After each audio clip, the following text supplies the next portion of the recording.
ملفوظات کے اندر آتا ہے کہ حضرت داتا گنج بخش علی حجویری کے بارے میں حضرت سیدنا الشیخ عبد القادر جیلانی آپ لکھتے ہیں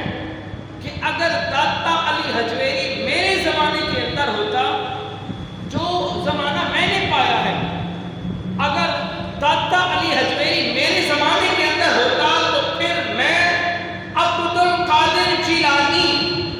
پیروں کے پیر، ولیوں کے ولی، غوثوں کے غوث، کتبوں کے کتب، ابدالوں کے ابدال،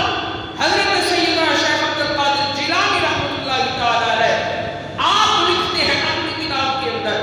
اگر داتا علی حجویری میرے زمانے کے اندر ہوتا تو میں خود شیخ عبد القادر جیلانی داتا کے ہاتھ پہ بیعت کرتا، وہ میرے پیر ہوتے۔ سبحان اللہ۔ تو یہ اعزاز داتا علی حجویری کو پیروں کے پیر نے دیا ہے، تو ہم کیوں نہ داتا سے پیار کریں۔